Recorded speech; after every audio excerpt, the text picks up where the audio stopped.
വിപ്ര ന്യൂസിലേക്ക് സ്വാഗതം. വാർത്തകൾ വായിക്കുന്നത് നിവിൻ. നോക്കാം ഇന്നത്തെ പ്രധാന വാർത്തകൾ. കൊച്ചിയിൽ സ്മാർട്ട് പാർക്കിംഗ് മാനേജ്മെന്റ് സിസ്റ്റം ആരംഭിച്ചു. കൊച്ചിയിലെ കനാൽ ഡ്രെയിനേജ് സംവിധാനങ്ങൾ മേൽനോട്ടം വഹിക്കാൻ കളക്ടറുടെ പാനലിനോട് ഹൈക്കോടതി നിർദ്ദേശിച്ചു.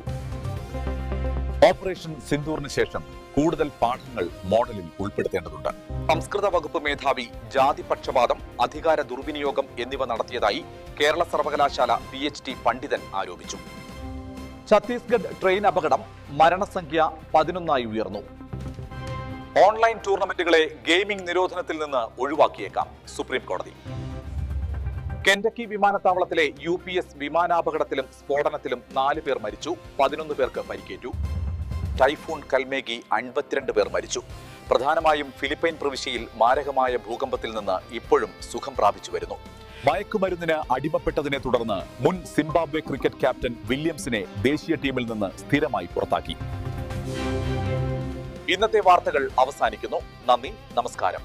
ഇതുപോലത്തെ ന്യൂസ് കാണാനായി വിപ്ര ന്യൂസ് സബ്സ്ക്രൈബ് ചെയ്യുക.